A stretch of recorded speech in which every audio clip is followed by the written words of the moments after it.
Hey everybody, welcome to the show. Run the Nation, right here, TOT Nation. I'm your host, Jeff Waldorf, with you today on this interesting, fascinating Thursday. A lot of news to report to you, some of it disastrous and some of it fun. We're going to talk about, of course, Steve Bannon, the new news in the fight between both Trump and Bannon. Very, very interesting as it relates to the Mueller investigation. Then we have the changes to Medicaid, what that means, and of course what I think about that. Then we have Trump praising himself on his performance with the Democrats on DACA, and then quickly, of course, reversing position. Then he talks, Trump also goes after Richard Wolff again. I'm sorry, not Richard Wolff, Michael Wolff, and his book Fire and Fury. With his own idea. So we'll talk about that, and it's not a new idea. Then we have Carrier, a couple of stories on Carrier losing jobs, or I should say shedding jobs.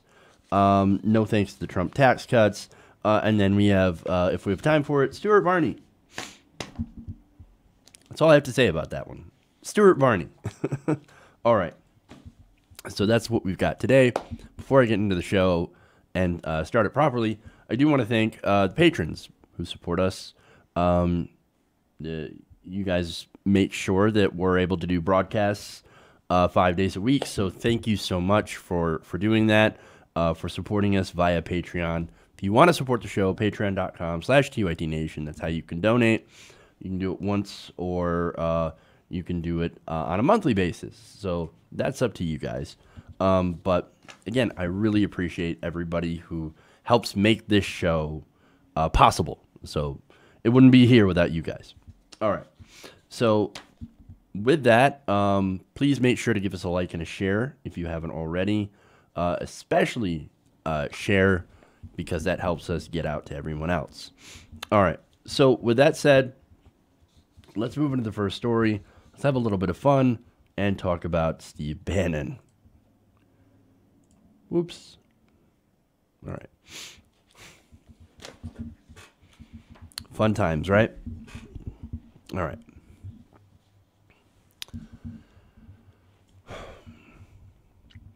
Now, former White House chief advisor to the president and former friend of the president, Steve Bannon, has just lawyered up in what will undoubtedly be seen as a move against President Trump. So this is very interesting. Now, the Daily Beast has learned the former top White House strategist has retained a man named Bill Burke of the firm Quinn Emanuel. According to two sources, Burke is helping Bannon prepare for an interview with the House Intelligence Committee, which is currently scheduled for next week. The committee, of course, is looking into possible ties between President Trump and Russia. And what's very important is that this is the same firm retained by Reince Priebus as well. So, oh, look, they've got the same lawyer firm or law firm and the same guy representing them. Uh-oh. Another uh-oh. Sources also say that Bannon fully plans to fully cooperate with investigators. So he's getting a lawyer. He's going to be talking with the Intelligence Committee on the issue of Russia. Now, how important this actually turns out to be depends on, if anything, Bannon knows about the connections that Donald Trump might have with Russia. And he did, after all, say that in the about the infamous Trump Tower meeting between Donald Trump Jr., Paul Manafort, who has been indicted, and Jared Kushner, with certain people that are connected with the Russian government. He said that that entire meeting was treasonous. And he was also quoted in the book as saying that Mueller's team would crack Donald Trump Jr. like an egg. Gee, I wonder if he has information that we don't have. Now, of course, there's no wonder that Donald Trump has gone so hard after him. Not only did he publicly disavow him, but he now refers to him with his hilarious nickname of Sloppy Steve. Now, Sloppy Steve, you know what that makes me think of? Just as an aside note, it makes me think of Sloppy Joes, right? From Billy Madison. again, that's an old school movie reference, at least when it comes to younger people. People in my age definitely know what I'm talking about. You like them extra sloppy? I heard you kids love them extra sloppy. That's what makes me think of when I hear Sloppy Steve. And you know what? It fits. But look, more importantly, the relationship between Donald Trump and Steve Bannon has deteriorated quite a bit. And I think Donald Trump had his hand in getting in the firing of Steve Bannon from Breitbart. So he's no longer in Breitbart. He's no longer got a Sirius XM radio show. And now he has no funding from the Mercers. Now, the Mercer family, of course, big funder of Donald Trump, was a big funder of Steve Bannon, and more importantly, Steve Bannon's candidates. Now, I saw a story in Politico a while ago where Steve Bannon was basically trying to get more people like him elected. Now, it was going to be an abysmal failure, as we saw with people like Roy Moore, which, again, Steve Bannon had backed enthusiastically, even though the fact that he was a child predator. So, interestingly enough, like I said, 1.5 percentage points. That's how much Doug Jones beat him by. So, hey, we found the line. We barely found the line that some Republicans wouldn't cross. So, and that apparently is nearly electing a child predator. But anyway, so Steve Bannon backed that. That was a disaster. Other Bannon-backed candidates also a little bit of a they're disasters as well. So there's no little bit there. So look, I don't think they were going to be all that successful, but they were trying anyway. And Mercers have a lot of money. Well, since Bannon, his quotes from the book, which he did backpedal a little bit from and say, oh, no, you took me out of context. I actually meant Michael Flynn in the treasonous thing. I didn't mean anything about, it was either Manafort or Flynn. I didn't mean Donald Trump Jr. No, he's not treasonous. He's a patriot. He's a patriot. Not enough for Donald Trump. No.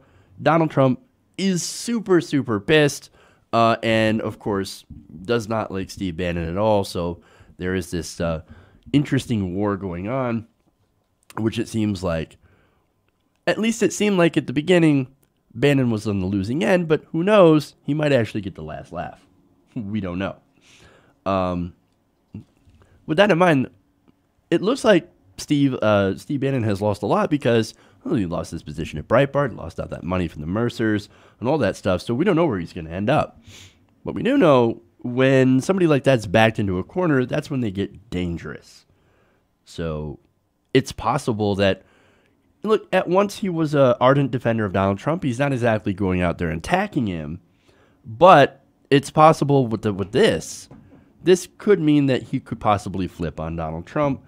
Depending on how much he knows, he could actually play a role in Donald Trump's possible downfall. Now, if the quotes in Fire and Fury reveal anything, is that what he possibly knows could be very damaging.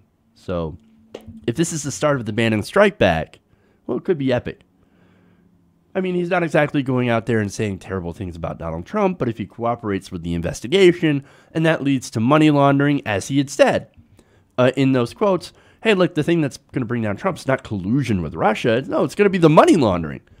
Well, this is a good chance or this is a good possibility that this will lead to some clues about that money laundering, depending on what Steve knows. I don't know. As far as I'm concerned, there's just something about two very deplorable people that are ripping each other apart that actually kind of makes this really enjoyable. So, okay. So let's go to the disaster.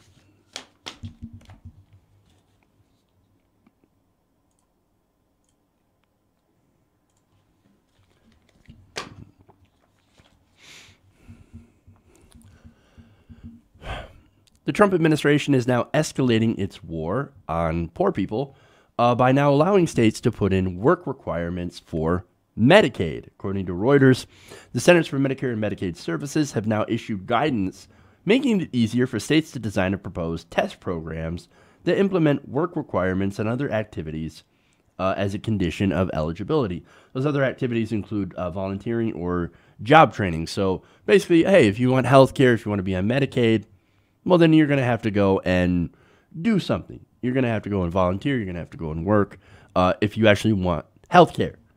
Now, for a lot of people who are on Medicaid, well, a lot of people on Medicaid already work. Either that or failing that, they're either children or they're disabled or they're elderly. So they don't really have a chance to be able to work. And plus, since they're poor, that's why they're on Medicaid in the first place. Now, of course, Reuters adds that the states must propose such changes through waivers and receive federal approval. And of course, under the Republican Party, under Republican governance, I should say, they are very likely to get such approvals. So far, 10 states have proposed requiring some Medicaid recipients to work or participate in other activities that also may include skills training, education, job search, volunteering, or caregiving. Those states include Kentucky, Maine, New Hampshire, Arizona, Indiana, and Utah. So again, look, here's the issue. People on Medicaid are on it because they're poor, right? Generally, people don't want to be poor. And Medicaid used to be for the poorest of the poor. However, the ACA did expand Medicaid to people making 138% of the poverty level. That actually is a great expansion of it, and I think that's a great idea. I think that more people should have health care, should have the ability to go to a doctor when they're sick and be able to afford medications. I think it's a great thing. I don't think jobs should be a factor in whether or not you get that health care. But of course, Republicans are like, no, if you don't work, you shouldn't get health care. If you don't work, you shouldn't get food. If you don't work, you shouldn't get anything. But I happen to believe that health care, along with food and housing, is a human right. We are all entitled to that, or we should be. Look, healthcare is not the same as a TV, right? A big screen TV or a Cadillac or whatever. It's your health. It's your health. If you're chronically ill, you cannot work. Or if you are, it drastically limits your ability to work. Now, on that, Republicans do put in some certain exceptions. They said that people with disabilities, the elderly, children, and pregnant women will be exempt from work requirements under this, and states would also have to make reasonable modifications for those working through opioid addiction and other substance abuse disorders. However, we don't know what those accommodations or those modifications are actually going to look like. But at the same point, that's beside the whole point. Again, healthcare is a human right. We shouldn't have to work to be able to have basic healthcare. We're one of the few countries in the world that does not guarantee healthcare to everyone regardless of their income. We're a statistical anomaly. Other countries are able to afford to do universal single-payer healthcare, and they actually can do it because it's cheaper. It doesn't. Profit motive is not involved in that system, and that's what makes it far more affordable, right? And look, that's what we should be moving towards. We should be moving forwards to doing that. It's far too long have we had a system where it's profit driven and where you actually have to have money to be able to get that health care that, should be a human right. Everybody should be able to get health care. Because, again, this is not a luxury item. This is basic for human survival. Look, under these exemptions, there are going to be people who are still going to be unable to find work or unable to work that depend on Medicaid for their medication and their healthcare needs, and they're not going to be able to have it, right? They're going to lose their healthcare, and we shouldn't be a country that allows people to go without healthcare. This isn't pie in the sky. This isn't a pony, right? Nearly every other industrialized country does it, and they do it for far less than what we do now. This is not the direction that we should be going. This is the opposite direction. We should be going and pushing for more coverage and Medicare for all. We need to change that system, and Medicare, opening up that to everybody, that is what we need to do.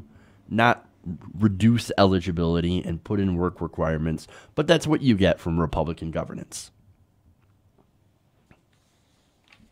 Okay.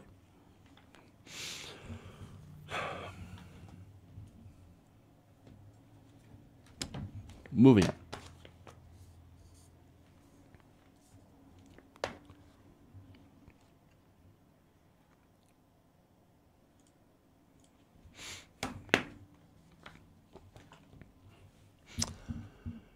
So yesterday, President Trump took time out of his busy day to give praise to one of the best negotiators in the country for working out a possible deal with the Democrats. Just kidding. He praised himself. Let's watch. Yesterday, we had a bipartisan meeting with House members and senators on immigration reform, something they've been talking about for many, many years. But we brought them together in this room, and it was a tremendous meeting. Actually, it was reported as incredibly good. And my performance, some of them called it a performance. I consider it work. But got great reviews by everybody other than two networks who were phenomenal for about 2 hours. Then after that, they were called by their bosses and say, oh, wait a minute. And unfortunately, a lot of those anchors sent us letters saying that was one of the greatest meetings they've ever witnessed. And they were great. For about 2 hours, they were phenomenal. And then they went a little bit south on us, but not that bad. It was fun. They probably wish they didn't send us those letters of congratulations, but it was good. I'm sure their ratings were fantastic. They always are. I can tell you without a doubt that the number of letters of congratulation that Trump received numbered in the tens of nothing. Nobody sent him a letter. What's the point of even lying about that? Oh, yeah, no, it was fantastic. It was such a great meeting, and they were doing, these reporters were doing so great for about 2 hours. They even sent me letters of congratulation. Where are they? Where are they? Can we see them? I would really love to see one of those letters of congratulation you got from the networks. Oh, right. Because of course we're not going to see it because they don't exist. They don't exist. But Trump is a pathological liar, and he can't help himself. Anyway, so look, this is how he responds to the whole thing, right?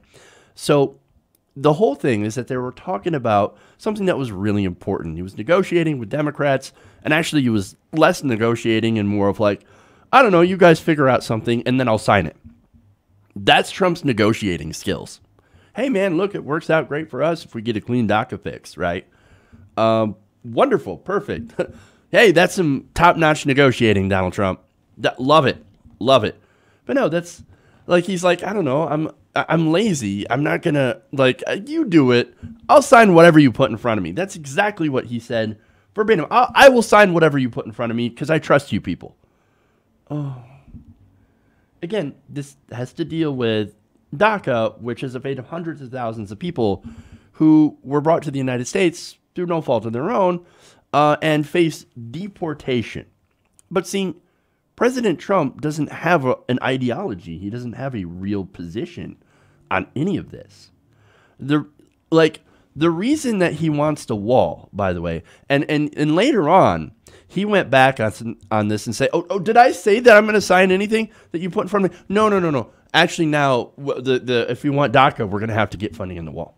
Well, the reason that he wants the wall is because that's what his base wants, right? So first Trump says, oh, I'll sign whatever you give me. And then the pushback from the right comes in, and he says, oh, we've got to tie it to the wall. But he has no ideology. He is an empty windsock. And so, and this is a great example of that, right? It's a great example of how he kind of conforms to the people who are around him, right? So since the media is there, and he's talking to the media face to face, and then he's with the Democrats, and they're being really nice to him, and so he's agreeing with them, and he's like, oh, yeah. Oh, that sounds like a great idea. Oh, yeah, clean DACA. Yeah, we'll get a clean DACA, right? Okay, everybody's nice to him. He's reasonable, right? And that definitely has an impact on him. That's what he said. I trust you guys. Well, he's talking to Democrats, right? Oh, I trust you guys. So you'll come up with something good, and then I'll sign that, right? So the media comes back, and they report on that positively, as they should, because it's a positive development, right? Like, any time that Trump's not shitting himself is a positive development, or threatening nuclear war with North Korea. Positive. I agree with that. I mean, so the media reports on it positively, and he comes back and he says, oh, I got great reviews. You know, they call it a performance, but it's like work. And the networks, they gave me great reviews. It was one of the greatest meetings they ever witnessed. Ever. Forget about all the important meetings that have happened throughout between world leaders throughout world history. No. Trump meeting with the Democrats this one time over immigration and DACA, that is one of the greatest meetings that they will ever witness. Can you believe this guy? But see, that shows you his perception, right? Everything is a performance. Everything is ratings. Everything is about how the media talks about me and how people talk about me, right? And how nice the people in the room were to me and what nice things they said. Right now, he is deciding the fate of hundreds of thousands of people, okay, who could be deported. And yet he's worried about ratings. That's his primary concern. That's who the president is. Not only is he touting his ratings, but again, he does not care about the DACA recipients. He doesn't even really care about the wall. In fact, he just got informed that, oh, yeah, you know what? Looks like we can actually build a real physical wall because there happen to be mountains and there happen to be rivers in places. So we could do fence. And he's like, oh, really? Oh, my God, I did not know that. And nonetheless, what physical portions they can build to the wall is going to cost about $18 billion. That is a waste, a colossal waste of money. So, but look, his base wants it. The right wing wants it. And so those are the people who are the nicest to him. And also some of the meanest when they turn their back. And Ann Coulter is like, oh my God, this guy's an idiot. Yeah, well, we already knew that, Ann. Well, the only reason you were riding the Trump train is because, and I don't want people to get a bad visual from that one. She's not literally riding the Trump train, but she is a Trump supporter, a big one, and her big thing is keep brown people out. Well, so if he's not doing the wall, if he's doing DACA and letting these people stay in, well, then she's going to be very, very angry. And she lashes out, and she has been lashing out at him. And a lot of other Republicans have been as well. So he backpedals on that, and he's like, no, we got to get the wall if we want to get DACA. So that's where there's coming from. It's not about concern over both the wall and DACA. Look, the only reason that he's pushing this wall is because it's popular with his deplorable voters. Yes, the ones who do want that wall, despite the fact that walls don't work, despite the fact that it's $18 billion, despite the fact that you can't actually physically build a wall in certain parts of that area, which is why we haven't done this before, deplorable. What can you say? Because the only reason that they really want it is to keep the brown people out, which, by the way, the brown people are already self-deporting. So there's a net zero immigration from Mexico. So, and it doesn't do anything about people that are overstaying their visas. There's so many facts out there that these people do not know and don't even care. Because all they want is, I'm scared of brown people. I want a big wall. So, but anyway, DACA, look,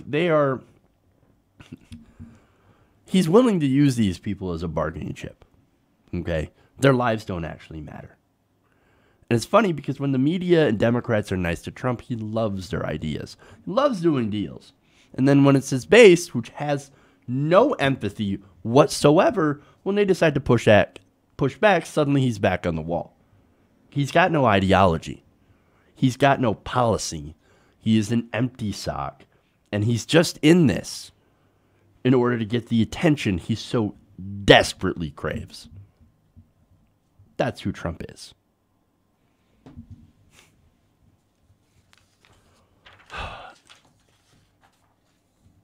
Okay. One more and then we're going to go to break.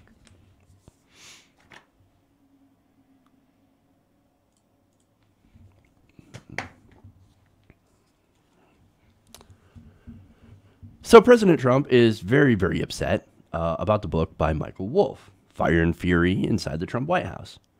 He's very unhappy with it. In fact, in the wake of of its release, the book, despite his best efforts, has become a bestseller, and that, of course, is driving him absolutely bonkers. During his cabinet meeting speech on Wednesday, Trump actually took the time to not only attack Wolff, but actually to attack free speech in general. Here's that video. On a separate front, we are going to take a strong look at our country's libel laws so that when somebody says something that is false and defamatory about someone, that person will have meaningful recourse in our courts. If somebody says something that's totally false and knowingly false, that the person that has been abused, defamed, libeled, will have meaningful recourse. Our current libel laws are a sham and a disgrace and do not represent American values or American fairness. So we're going to take a strong look at that. We want fairness. You can't say things that are false, knowingly false, and be able to smile as money pours into your bank account. We're going to take a very, very strong look at that. And I think what the American people want to see is fairness. If that isn't a case for projection, I don't know what is. Oh, they smile as money pours into their bank accounts. Says the guy who is a serial liar. He has been caught thousands of times lying to the public. And again, it's funny because he's sitting here, he's complaining, oh man, people are saying false things about me. You know, for years, you talked about Obama's birth certificate or lack thereof. No, Obama doesn't. It is not an actual citizen. In fact, where's the birth certificate? That the one that it looks fake. In fact, he tweeted back in 2012. He said, an extremely credible source has called my office and told me that Barack Obama's birth certificate is a fraud. And he went on on Fox News numerous times, talking about how I've got experts out there. I've got investigators out there in Hawaii looking for that birth certificate. They're going to find something. We're going to have big announcements, huge, big announcement on Obama's birth certificate. What happened? What happened? Even up until last year, during his campaign, he kept claiming that President Obama wasn't born here. Now, if anybody says should get in trouble for saying false things, it would be him. But I'm not advocating for that. Actually, you can say whatever you want. As President Trump has shown, back before he was president, that you can say whatever you want. That's fine because they're a public figure, right? So, again, if you want to say false things and you want to talk about people saying false things, let's just look at yourself, right? So this is somebody who's a serial liar. He makes up things all the time and in order to attack them on Twitter, right? So that's what he does. And then when he attacks somebody on Twitter, by the way, his rabid fan base also attacks those same people. But see, what's worse than the hypocrisy on this issue is actually the attack on free speech. See, he wants to shut this book down because he doesn't like it, right? It says mean things about him. It hurts his feelings. And so in response to it, he actually wants to use legal punishment in order to shut it down. That's actually deeply troubling to anybody who believes in free speech. Again, it hurts his feelings, right? That's why he wants to shut it down. Well, to borrow an expression from some of his supporters, you know what I have to say? Fuck your feelings. He is acting like a little beta snowflake cuck. Oh my God, they said such mean things about me in a book. We've got to crush this book because I'm such a little thin-skinned bitch. What? Hey, look, where's the free speech brigade? Right? Look, you free speech warriors out there, where are you? Where are you? This is threatening the First Amendment. Again, this isn't libel. This is just Michael Wolff taking quotes from people who worked in the White House, right? And guess what? He published it in a book, and that's it. That's free speech, right? Where are you? Where are you? oh, right, they're too busy trying to get Ben Shapiro to be able to speak at Berkeley. But you know what? I actually support that. Go ahead, Ben Shapiro. Speak at Berkeley all you want. I don't care. I support your right to free speech. Because guess what? I actually believe in free speech for everybody. So, yes, I actually agree with you guys. But where are you when the president says that he wants to change libel laws? Expand the libel laws, which I don't even know what that means, right? I don't even know what kind of expansion he's looking for because there's nothing specific. But he wants to do so in a way so he can try to crush any speech, any criticism of him that he does not like. Where are the free speech warriors? Where are you guys? I'm waiting for your help. I'm waiting for you guys to speak out against this attack on actual free speech. I'm waiting. Something tells me I might be waiting for a long time. Okay, we're going to take a break here. We've got more show for you guys, so stick around, and we will be right back after this break.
Welcome back to the show, Around the Nation, right here, TYT Nation. Jeff Waldorf here with you. If you haven't already, please give us a like and a share. We are broadcasting both on Facebook and on YouTube. So if you could give us a like and share on both of those platforms, definitely appreciate it. Thank you so much. Again, thank you to the patrons who make this possible. And thank you to all of you watching at home. All right. Or at work, or whatever, wherever. Or even listening, because we're on... I believe we're being carried on FYI Nation as well, so thank you to them as well. Okay. So let's get into more stories. More disastrous policy. All right.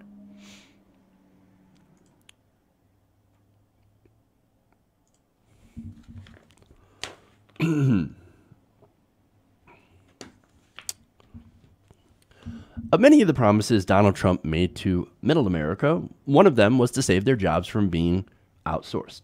He wanted to keep American jobs in America. That's actually a pretty lofty goal. I actually agree with that. That's something that I would love to see. Now, he promised that he would do that by being tough on some of the companies who are outsourcing and to make companies in America more competitive with different world markets as to keep more jobs in America. Now, how did he do that? Well, one way was the corporate tax cuts. So he slashed corporate tax cuts down to 21%, and also had decided to give certain companies other incentives to stay in the United States. Now, one of those companies was Indiana-based Carrier. Now, they employ thousands of employees in Indianapolis. In fact, Trump and Pence gave them a special deal that would give Carrier about $7 million in tax incentives in return for keeping some of their jobs in America. So that was then. Fast forward to now, where Carrier has announced that it will be cutting 215 jobs. But wait a minute. I thought the tax cuts and the tax incentives were going to save those jobs. We're going to keep those jobs in America. I thought that special deal was going to protect those jobs. I thought we were going to be winning with Donald Trump. It turns out, no. Laying off 200 additional people is not winning. That does not look like winning. That looks like losing. As in people losing jobs and losing their livelihoods. Now, Carrier said in a statement that the layoffs are part of the company's plan to relocate fan coil manufacturing production lines, which are moving to a facility in Mexico. Following the transition, Carrier's Indianapolis operations will employ approximately 1,100 people. So these 200 employees, by the way, join the other 300 workers that were laid off last July. Well, guess where those jobs went? They went to Mexico. But I don't understand. Those jobs are supposed to trickle down. No, it doesn't trickle down. See, it never trickles down. See, this whole thing of getting tax cuts to corporations and special tax incentives to keep jobs in the United States, it's a lie. It's a con. It's a ruse. Also, they can get even more money while they go and, of course, outsource more jobs to other low-wage countries. The thing is they won't keep jobs and they won't hire if there is no demand. And while there is labor that can be exploited in other countries. Now, look, I feel terrible for these people because I've actually been there, right? For example, I've worked in manufacturing. That was what I grew up doing. So, for example, I worked in a refrigerator plant that ended up being outsourced to Mexico, thanks to NAFTA. I had family and friends lose their jobs because this company was able to get cheaper labor elsewhere. And why do they do that? Again, cheaper labor, right? These corporations are made to do only one thing: maximize profit for shareholders. That's what they're designed for. Corporations are legal fictions. They're not human beings. And they don't give a damn about human workers or their families. They have no emotions. To them, we are all numbers on a spreadsheet. And the higher number that we have, that we take from them, the less interested they are in keeping us around. Because the more we get, the less they can put in their pockets. And again, shareholders, that money has to go to the shareholders. And this is by design. Corporations at their core are not inherently evil. They are designed to suck up every last single penny. That's why we actually have to have rules that govern their behavior. They are robots, and if you don't program them right, and you don't program any constraints around their original programming, then they're going to do anything that they can to achieve that program. So we've let the robots take over. And so, look, that's how this works. So is it a surprise that Carrier is laying people off? No, absolutely not. The surprise is that there are so many people that still keep buying into the same neoliberal trickle-down corporate bullshit. Oh, but if we just give corporations just a little bit more in tax cuts and special incentives, they'll stay here, and by their good graces, they will bestow us with more jobs. That's not how it works. That's not at all how it works. And there are so many different examples of that. But the reason that, look, that facts and logic don't get through to the people that believe this is because, and I've come to this realization, it's a religion. Because, again, it doesn't reflect the real world, because there are facts that dispute it. It always benefits somebody who's in power, who's in charge. In this case, a corporation. In a religion case, it's a church. And you've got to have to you have to have a lot of faith to believe in it, because there's actually no evidence to back it up. So trickle down is a religion. You know how I feel about religion. Okay.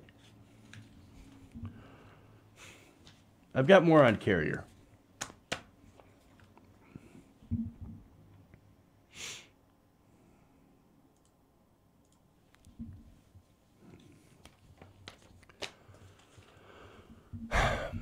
So following the announcement that Carrier, an Indiana-based company made famous by President Trump, is again cutting jobs, despite receiving $7 million in tax incentives aimed at saving those jobs, as well as deep corporate tax cuts put inside of the President Trump's tax bill, Carrier workers are now speaking out, and boy, are they pissed.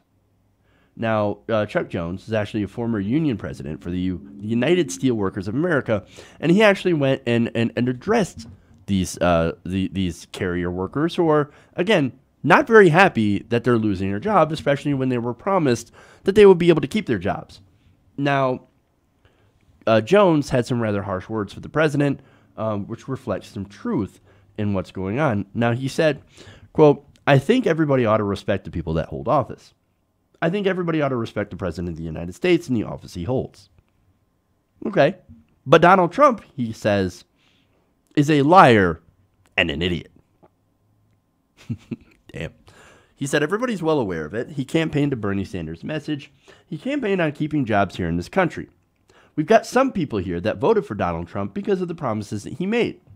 All during the campaign, Donald Trump's numerous times mentioned Carrier by name. If he was president, the Carrier jobs would not be leaving this country, and people bought into it.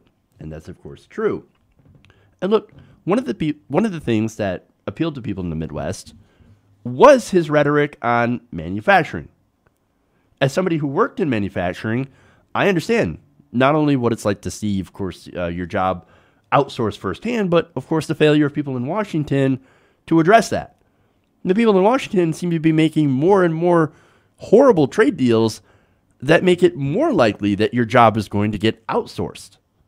So, yeah, when you look at Washington and you look at what's happening in your own life and you see how they're connected and how they're not actually doing anything to keep your job around, but are doing things to actively make sure that they outsource your job, or that it's more attractive to outsource your job, you're going to get a little bit pissed.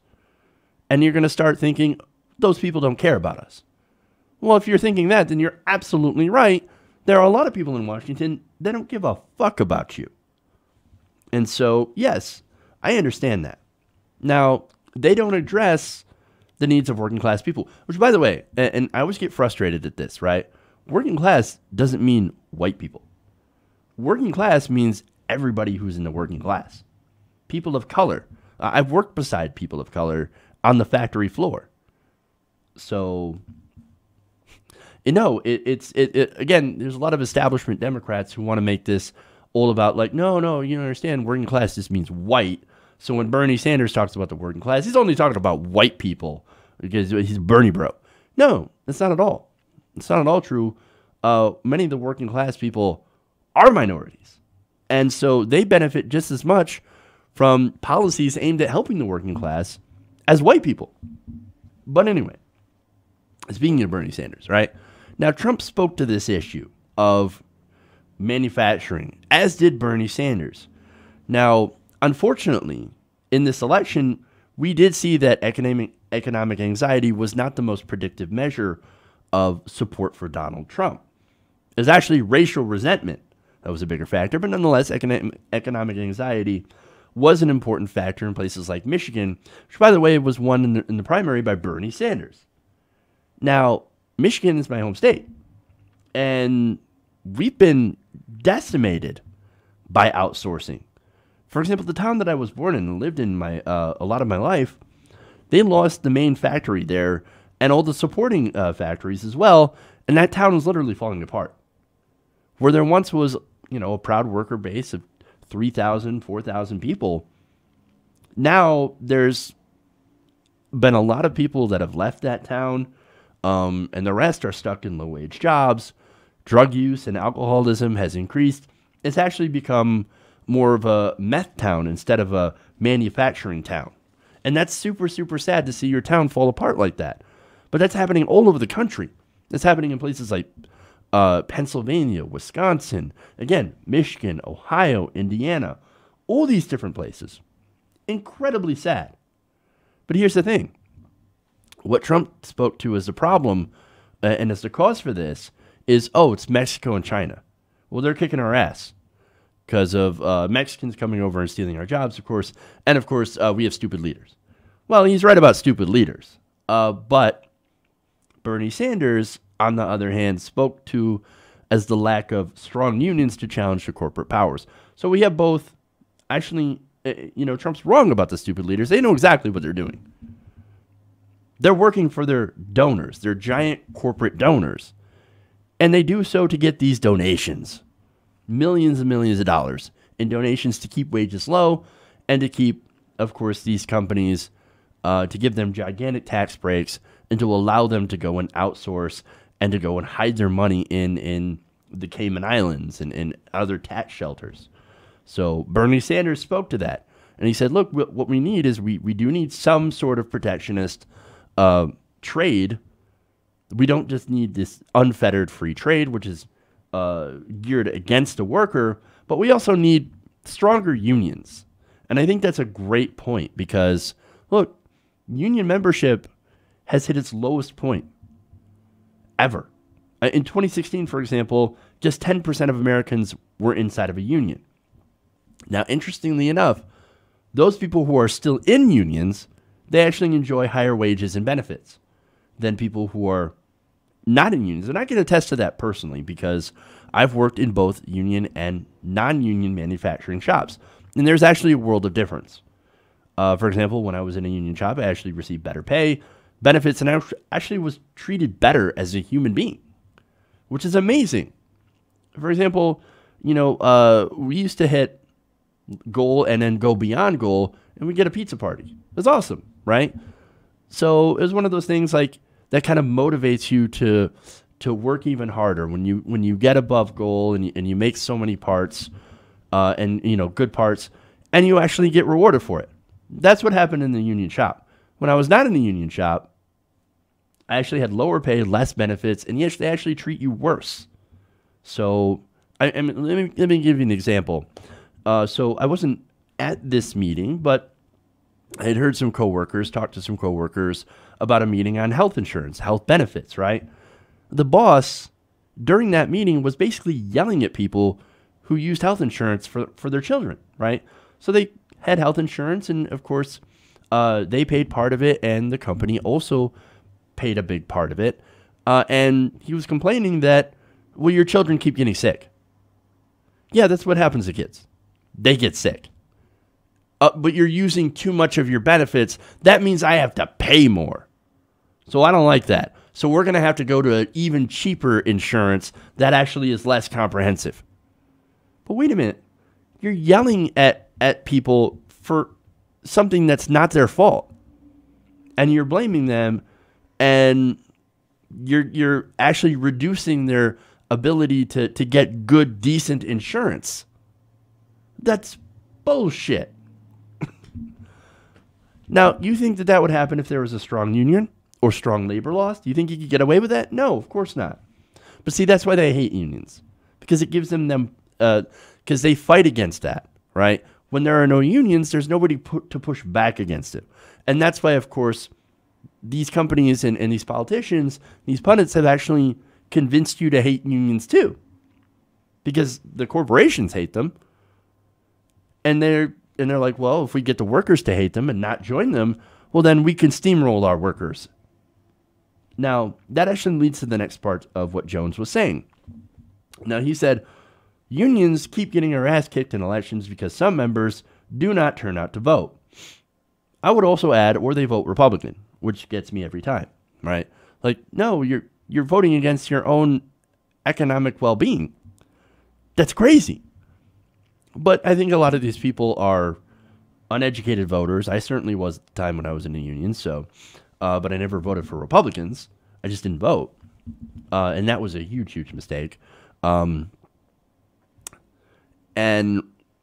so these people, you know, unfortunately, they're not involved in the political system, and they're not voting for candidates that actually do support stronger union rights. So Republicans get in, they gut union rights, and then here's, you know, where we end up. We end up with a race to the bottom.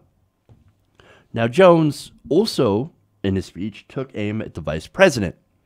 He said, quote, "Our wizard of an ex-governor, Mike Pence, thought it would be a wonderful idea if taxpayers of Indiana anteed up $7 million to give Carrier because they're keeping 730 jobs here in their state. Whether you guys realize it, some of your tax money is not going to schools or stuff like that. It's going to a very profitable corporation. That's wrong." But see, that's what that's what these corporations do. That's what they love. They bribe our politicians to go and do things like giant tax cuts and subsidies. So when they get those giant tax cuts and subsidies, what do? They put it right into their pockets. So finally we get to the best part. All right. So, and this is on Trump. Quote, "When he was saying these jobs would not be leaving the country, not at any point did he say, 'I'm bringing back my jobs I've got outside the country. I'm going to bring back my daughter's jobs,' Ivanka. He's pure and simple. He's a pure and simple con man, and I'm sorry people bought into his message. He sold us a bag of shit, and now we're stuck with it." Absolutely. Now, I'm going to say something controversial. I think this is what happens, and just to relitigate 2016, as if we haven't done that enough, right? This is what happens when you put up two corporate candidates. I hate to say it, but I think under Hillary Clinton, that situation, the union situation, would not be much better. And I can go back and I can point to President Obama for that. Or President Obama, again, promised, no, I'm going to fight for the unions. I'm going to go and I'm going to put on my walking shoes if they try to do right to work. What happened? There was no walking shoes. And there was lots of right to work. Wisconsin, Michigan, all these other different states now have right to work law. Indiana. So these anti-union laws. And what did Obama do about it? He did nothing. What would President Hillary Clinton have done? Probably nothing. Look, I'm not saying that they're the same, right?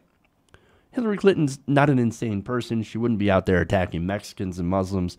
On social issues, she would be good. But on economic issues such as this, such as union rights, and on trade, no, she would not be great. There would still be more outsourcing. Union rights would still be crushed under Republicans. And the situation for, I think, a lot of people would not, economically, would still not be great. There's only one person in that election process that actually spoke to the issue and meant it, and that was Bernie Sanders, who, by the way, has put on his walking shoes, and he has been out there striking with unions before, doing his job, going across, and also going across the country and striking with striking union members, walking the picket line. He's the only person out there that actually both talks the talk and walks the walk. So, and of course, without him in the general election, the only, people who saw their jobs disappear decided that their only option was to end up voting for an orange, sexist, bigoted moron because he at least paid lip service to that. And so he's right. We are left with a bag of shit. And I think it's just as much fault as the DNC as it is for Republicans. Okay.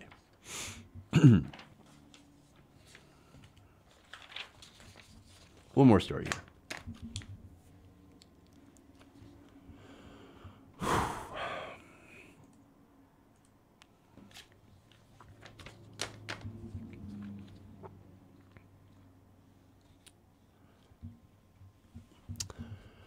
So most of you guys know who Stuart Varney is. He is Fox News' angry British guy. He's also the guy who's known as hating poor people because he once famously did a segment where he pointed out that poor people, well, they're not actually poor if you own a refrigerator or a microwave. Wonderful, right? So now, of course, in his anti-poor segments, he's going to wade into the debate about the minimum wage, and he's going to show us the kind of person he is. Now, he had on the CEO of Applebee's to go on and talk to about the minimum wage, and this is the discussion that they had. Let's take a look. I think this is a tragedy. Yeah. Because all those entry-level positions are going because some people now get $15 an hour. You with me? I'm with you 100%. It's all done under the guise of helping the working man. What about the guy who loses his job? How much should they help him? This is all the result of regulatory changes like 100%. Obamacare and the $15 per hour. That's We're it. 100%. Okay, so look, it's a tragedy. Well, I love how he says it's a tragedy that more people are getting money. Like, people are actually getting paid a living wage. Oh my God, that's a tragedy, tragedy. So here's the thing, right? So look, he says, no, you don't understand. I care about the working man. I care about the people who lose their jobs. That's why I care so much. No. You don't actually care about that. No, the whole thing is that it's political. He's trying to tell people that, see, if these corporations are forced to pay people more, well, then they're going to fire people, right? And so you should never support a minimum wage increase at all, no matter what it is. Like a news for you, Stuart. Not only is there no research that says that minimum wage increases destroy jobs or lead to more, vastly more unemployment, which is what you're pointing out, but actually raising the minimum wage is actually pretty good, not only for companies, but for workers as well. And look, the companies, it's not like we're asking companies that are barely making it by to go and raise their wages. No, these are profitable multi-billion-dollar companies. Yeah, of course they can afford it. But like all corporations, of course, they are there to maximize shareholder profits. Now, here's the thing, right? So now later in that segment, of course, they talk about automation, right? So what they're trying to do, and I love this narrative now, like, well, because these wage increases, we're going to get more automation, right? No, you don't understand. Automation is coming no matter what. It doesn't matter if the wage stays down to $7.25 an hour, $9 an hour, or $15 an hour. Automation is going to take over anyway, because that's what happens. Look, you didn't think that they could stop, for example, the automobile. I mean, horse and buggy drivers, well, they would have loved to stop the automobile, but you can't. And there are certain things that you cannot stop progress on, which is why we actually do need to think about doing something like a minimum income, like a universal basic income. Because at some point, the robots are going to take over. And I don't mean the corporations. The robots are actually going to do all the menial jobs. And we have to address that, or else we're going to end up having a pretty dystopian future where there's a permanent unskilled underclass. We don't want to go that direction. Now, Stuart Varney's like, no, I'm fine with actually going that direction. But anyway, now, I want to go back to, and away from the discussion about automation and go back to the wage. And they're going to continue this discussion. And this is where Stuart Varney is at his Varneyest. Watch. Do tips go down? No, because it doesn't affect tips. It's all on the employer, the $15. Yeah, but if I walk into a restaurant and I know that the waiter or waitress is making $15 an hour, way more than they used to make the previous year, and I'm going to think, wait a minute, are you going to give me? Am I going to give you 20%, 15%, or 10%, or whatever? Stuart, we haven't seen that as of yet. Okay. It's an interesting observation, and it might be down the road, but this is all sort of brand new right now. So amazing, right? Well, I'm not going to tip my server. I mean, if I know they're getting a living wage, then why am I going to give them a tip? I mean, who cares about the service, right? What's the whole point of a gratuity is to reward them for their good service, and make sure that they can survive. Well, now $15 an hour, yes, they can survive. But nonetheless, Stuart Varney, a millionaire, is saying, you know what? No, I'm not going to tip people. You know why? Because even though I'm rich, I don't think they deserve any more. And that's what this is about, right? No, you guys, you're getting $15 an hour, but you don't actually deserve it. So you don't deserve any more since you're already taking so much money from this corporation. This poor corporation. That's who Stuart Varney is. Again, douchebag millionaire, right? Look, I wouldn't be surprised if something a little special got into a special sauce. I'm not saying people should do it, but I'm just saying don't be surprised if that happens. Amazing. But that, of course, that's Stuart Varney for you. Okay. I am out of time, so I'm going to get out of here. Thank you guys for watching, for going around the nation with me. Make sure to please leave us a thumbs up and subscribe as well. Definitely helps our channel. Thank you to the patrons, as always. Patreon.com/TYTNation. Thank you again for watching. We'll be back tomorrow. And we've also got a special interview, so check that out tomorrow as well. I'm going to be talking to Sam Ronan, who is running in Ohio. So, all right, everybody, I'm out of here. Thank you so much. Love you guys. And remember, change begins with you. Good night, TYT Nation.